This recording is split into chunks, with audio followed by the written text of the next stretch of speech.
പെൺകുട്ടികളോട് ലൈംഗിക ചുവയോടെ സംസാരിച്ച കോഴിക്കോട് മർക്കസ് നോളജ് സിറ്റിയിലെ അധ്യാപകനെ കയ്യേറ്റം ചെയ്തു വിദ്യാർത്ഥിനികളെ ഫോണിലൂടെ നിരന്തരം ശല്യം ചെയ്തു എന്നൊക്കെ ഇയാൾക്കെതിരെ പരാതികളുണ്ട്. താമരശ്ശേരി ഹിൽസിനായി സെന്റർ ഓഫ് എക്സലൻസിലെ അധ്യാപകനെയാണ് വിദ്യാർത്ഥികൾ ഇപ്രകാരം മർദ്ദിച്ചത്. കാന്തപുരം AP അബൂബക്കർ മുസ്ലിയാരുടെ ഉടമസ്ഥതയിലുള്ള സ്ഥാപനമാണിത്.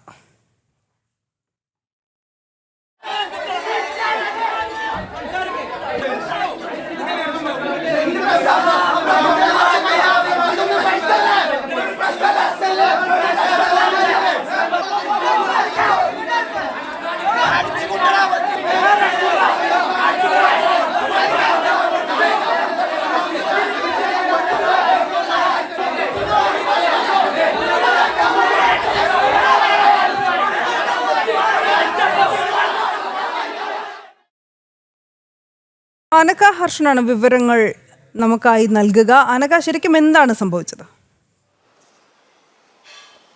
അനു, ഈ കാന്തപുരം AP അബൂബക്കർ മുസ്ലിയാരുടെ നേതൃത്വത്തിലുള്ള നോളജ് സിറ്റി, അതായത് കോഴിക്കോട് താമരശ്ശേരിയിലാണ് ഈ നോളജ് സിറ്റി സ്ഥിതി ചെയ്യുന്നത്. ഈ നോളജ് സിറ്റി ഏക്കർ കണക്കിന് പ്രദേശത്ത് വ്യാപിച്ചു കിടക്കുന്ന ഒരു പ്രസ്ഥാനമാണ്. മാത്രമല്ല ഇവിടെ കോളേജുകളുണ്ട്, ഷോപ്പിംഗ് കോംപ്ലക്സുകളുണ്ട്, സ്കൂളുകളുണ്ട്, അങ്ങനെ എല്ലാമുള്ള കാന്തപുരത്തിന്റെ നേതൃത്വത്തിലുള്ള ഒരു സ്ഥാപനമാണ് ഈ നോളജ് സിറ്റി.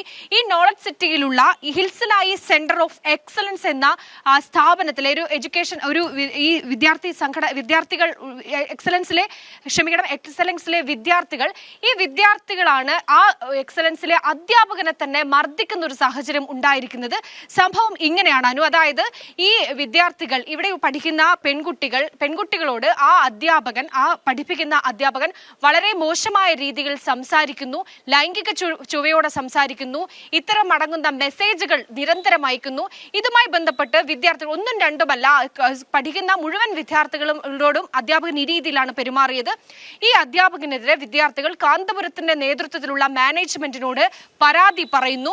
ആദ്യഘട്ടത്തിൽ നേരിട്ട് പരാതി പറഞ്ഞു, പിന്നീട് പരാതി എഴുതി നൽകുന്നു. ഈ അധ്യാപകനെ മാറ്റണം, ഇത്തരത്തിൽ ഒരു ഗുരുവിന്റെ ഭാഗത്ത് നിന്നാണ് ഈ രീതിയിലുള്ള ഈ ലൈംഗിക ചുവയോടുള്ള സംസാരം ഉണ്ടാകുന്നത് എന്ന് പറയുന്നു.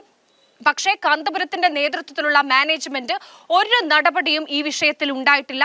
അതിനുശേഷം ഈ വിദ്യാർത്ഥിനികൾ ചെന്ന് തങ്ങളുടെ കൂടെ പഠിക്കുന്ന വിദ്യാർത്ഥികളോട് ഇത്തരത്തിൽ അധ്യാപകന്റെ ഈ വിനോദം, ഇത്തരത്തിൽ ഫോൺ വിളിച്ചും മറ്റുമൊക്കെ ലൈംഗികത പറയുന്ന ഈ അധ്യാപകന്റെ ഈ കാര്യം ഈ വിദ്യാർത്ഥികൾ തങ്ങളുടെ കൂടെ പഠിക്കുന്ന സഹപാഠിയോട് പറയുന്നു.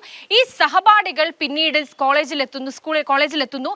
അവിടെ വെച്ച് ഈ അധ്യാപകനെ മർദ്ദിക്കുകയും ഈ സംഭവം വലിയ രീതിയിൽ ചർച്ചയാവുകയും ഒക്കെ തന്നെ ചെയ്തു. ഈ അധ്യാപകൻ മർദ്ദിക്കുന്ന ഈ ദൃശ്യങ്ങളടക്കം സമൂഹ മാധ്യമങ്ങളിൽ വലിയ രീതിയിൽ പ്രചരിക്കുകയും ചെയ്യുന്നുണ്ട്.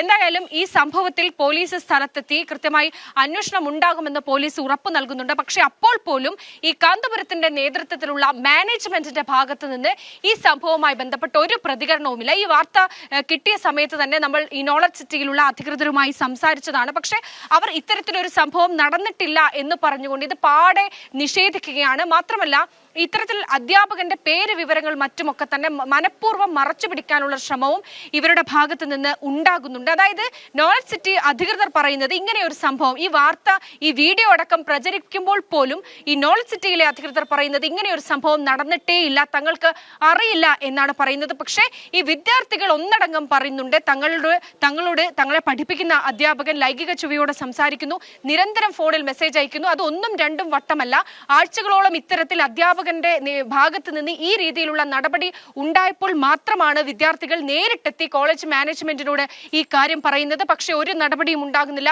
വീണ്ടും പരാതി പറയുന്നു, എഴുതി നൽകുന്നു. അപ്പോഴൊന്നും ഒരു നടപടിയും ഉണ്ടാകാത്ത സാഹചര്യത്തിലാണ് സഹപാഠികളായിട്ടുള്ള ആൺകുട്ടികളോട് ഈ കാര്യം പറയുന്നത്.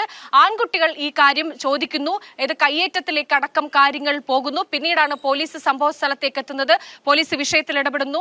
പരാതിക്ക് മേൽ നടപടിയെടുക്കാം, അന്വേഷണം നടത്താം എന്ന് മാത്രമാണ് പോലീസ് പറയുന്നത്. പക്ഷേ നോളജ് സിറ്റി അല്ലെങ്കിൽ കാന്തപുരത്തിന്റെ നേതൃത്വത്തിലുള്ള ഒരു സ്ഥാപനത്തിനെതിരെ ഈ രീതിയിലുള്ള ആരോപണങ്ങൾ വരുന്ന സമയത്ത് അത് ഏത് രീതിയിൽ അതിന് നടപടി ഉണ്ടാകും, ഈ നിയമത്തിലടക്കം അവർക്ക് ഈ ഒരുപക്ഷെ വിദ്യാർത്ഥികൾക്ക് വിശ്വാസം ഉണ്ടാകാത്തൊരു സാഹചര്യത്തിലായിരിക്കാം അവർ തന്നെ ഈ നിയമം കയ്യിലെടുത്തുകൊണ്ട് കയ്യേറ്റം നടത്തുന്ന ഒരു സാഹചര്യത്തിലേക്ക് തീർച്ചയായിട്ടും അനഘ, ഈ അക്രമം ഒരിക്കലും പ്രോത്സാഹിപ്പിക്കാൻ കഴിയില്ല, ജനപ്രീതി ഒട്ടും പ്രോത്സാഹിപ്പിക്കുന്നില്ല താനും. പക്ഷെ ഈ വിദ്യാർത്ഥികളാണ്, അവർ നിവർത്തികെട്ട് ഈ അവരുടെ നീതിക്കായിട്ട് ഇറങ്ങേണ്ടി വന്നു. അവർ നിർബന്ധിതരായി ഇങ്ങനെ അധ്യാപകനെതിരെ പ്രതികരിക്കാൻ ഈ വിധം എന്നതാണ് വാസ്തവം. മാനേജ്മെന്റും നോളജ് സിറ്റി അധികൃതർക്കും അവർ പരാതി നൽകി എന്നാണ് മനസ്സിലാക്കാൻ കഴിയുന്നത്. അങ്ങനെ തന്നെയല്ലേ? എന്നിട്ടും അവർ പ്രതികരിച്ചു പോലുമില്ല. തീർച്ചയായും മനു, ഇത്തരത്തിൽ അധ്യാപകന്റെ ഭാഗത്തുനിന്ന് ഈ രീതിയിൽ ലൈംഗിക ചുവയോടുള്ള സംസാരവും ഫോൺ വിളികളും നിരന്തരം ഉണ്ടായ സമയത്ത് ആദ്യം ഈ പെൺകുട്ടികൾ ചെന്ന് പറഞ്ഞത് നോളജ് സിറ്റിയുടെ നടത്തിപ്പുകാരനായിട്ടുള്ള കാന്തപുരവുമായി ബന്ധപ്പെട്ട് നിൽക്കുന്ന മാനേജ്മെന്റിനോടാണ്. പക്ഷെ മാനേജ്മെന്റ് ഒരു നടപടിയും സ്വീകരിച്ചില്ല. വീണ്ടും വിദ്യാർത്ഥികൾ പരാതി എഴുതി നൽകുന്നു, പിന്നീടും നടപടി ഉണ്ടാകുന്നില്ല. ഈ വിഷയം ഏതെങ്കിലും തരത്തിൽ പുറത്തറിയാതെ, പ്രത്യേകിച്ച് മാധ്യമങ്ങളിലൊന്നും എത്താത്ത സാഹചര്യത്തിൽ ഒതുക്കി തീർക്കാനായിരുന്നു ഈ കോളേജ് മാനേജ്മെന്റിന്റെ ആദ്യഘട്ടത്തിലെ ശ്രമം. അതിനുശേഷം വീണ്ടും ഈ അധ്യാപകൻ ഈ രീതിയിലുള്ള സംസാരവും അതുപോലെ തന്നെ ലൈംഗിക ചേഷ്ടകളും ഒക്കെ തന്നെ തുടർന്ന സാഹചര്യത്തിലാണ് ഈ വിദ്യാർത്ഥികൾ സഹപാഠികളോട് പറഞ്ഞ് അവർ ഈ വിഷയത്തിൽ നടപടിയെടുക്കുന്ന, അല്ലെങ്കിൽ അവർ കയ്യേറ്റം ചെയ്യുന്ന സാഹചര്യത്തിലേക്ക് പോലും എത്തിയത്. അപ്പോൾ മാത്രമാണ് ആ വീഡിയോ, ആ സംഭവം നടക്കുന്ന സ്ഥലത്തുണ്ടായിരുന്ന ഒരു വിദ്യാർത്ഥിയാണ് ഈ വീഡിയോ എടുക്കുന്നത്. ആ വിദ്യാർത്ഥി തന്നെയാണ് ഇത് സമൂഹ മാധ്യമങ്ങളിൽ പ്രചരിപ്പിച്ചതും. അങ്ങനെയാണ് ഇത്തരത്തിലൊരു സംഭവം നടന്നിട്ടുണ്ട് എന്ന വാർത്ത പോലും പുറത്തു വരുന്നത്. പക്ഷേ ഇപ്പോൾ പോലും, ഈ സമയത്ത് പോലും ഇത്തരത്തിലൊരു വീഡിയോ സഹിതം വാർത്ത പുറത്തു വന്നിട്ട് പോലും നോളജ് സിറ്റിയിലെ അധികൃതരോട്, ഇതുമായി ബന്ധപ്പെട്ട അധികൃതരോട് നമ്മൾ സംസാരിച്ച സമയത്ത് അങ്ങനെ ഒരു സംഭവമേ നടന്നിട്ടില്ല എന്ന് പറഞ്ഞുകൊണ്ട് നിഷേധിക്കുന്ന സാഹചര്യമാണ് ഉണ്ടായത്. സാധാരണ മറ്റെവിടെയെങ്കിലും ഒക്കെ ആയിരുന്നെങ്കിൽ കൃത്യമായി ഇങ്ങനെ ഒരു സാഹചര്യം ഉണ്ടാകുന്ന സമയത്ത് നടപടി ഉണ്ടാകാം. സ്ത്രീകൾക്കൊപ്പം, പെൺകുട്ടികൾക്കൊപ്പം നിൽക്കുന്ന, ഇത് സ്ത്രീകൾ എന്ന് പറയാൻ സാധിക്കില്ല, പഠിക്കുന്ന വിദ്യാർത്ഥികളാണ്, അവർക്കൊപ്പം നിൽക്കുന്ന ഒരു സാഹചര്യമാണ് മറ്റെവിടെയാണെങ്കിലും ഉണ്ടാവുക, പ്രത്യേകിച്ച് കോളേജ് അധികൃതരുടെ ഭാഗത്ത് നിന്ന് ഉണ്ടാകേണ്ടത്. പക്ഷേ അങ്ങനെ ഒരു നടപടി ഇവിടെ ഉണ്ടായിട്ടില്ല എന്നതാണ്. അതുകൊണ്ടാണ് വിദ്യാർത്ഥികൾക്ക് തന്നെ ഇത്തരത്തിൽ കയ്യേറ്റം ചെയ്യുന്ന തരത്തിലേക്ക് കാര്യങ്ങൾ കടന്നുപോയത്. എന്തായാലും വിഷയത്തിൽ പോലീസ് ഇടപെട്ടിട്ടുണ്ട്. ഇനി അറിയേണ്ടത് ഈ സംഭവത്തിൽ ഈ പെൺകുട്ടികൾക്ക്, അധ്യാപകനിൽ നിന്ന് മോശം അനുഭവം ഉണ്ടായിരിക്കുന്ന ഈ പെൺകുട്ടികൾക്ക് നീതി ഉണ്ടാകുമോ, എന്തെങ്കിലും നിയമ നടപടി ഈ അധ്യാപകനെതിരെ ഉണ്ടാകുമോ എന്നാണ്. കാരണം മർക്കസ് പോലെ, കാന്തപുരം പോലെ പ്രബലനായ ഒരു ശക്തിയാണ് അപ്പുറത്ത് നിൽക്കുന്നത് എന്നാണ് ഈ വിദ്യാർത്ഥികൾ പറയുന്നത്. അതുകൊണ്ട് തന്നെ തങ്ങൾക്ക് നീതി അകലെയായിരിക്കും എന്നുകൂടി വിദ്യാർത്ഥികൾ പറയുന്നുണ്ട്. എന്തായാലും സംഭവത്തിൽ പോലീസ് കേസെടുത്ത് അന്വേഷണം ആരംഭിച്ചിട്ടുണ്ട്. എന്തായാലും എന്ത് നടപടിയാണ് ഉണ്ടാവുക എന്ന് നമുക്ക് വരും മണിക്കൂറുകളിൽ അറിയാനേ സാധിക്കുള്ളൂ. എന്തായാലും ഈ സംഭവം പാടെ നിഷേധിക്കുകയാണ് നോളജ് സിറ്റി അധികൃതർ ചെയ്യുന്നത്, ഈ വീഡിയോ പ്രചരിക്കുന്ന സാഹചര്യത്തിൽ പോലും എന്നതാണ് അനു. ശരി, അനഘ ഹർഷനാണ് വിശദമായ റിപ്പോർട്ട് നൽകിയത്.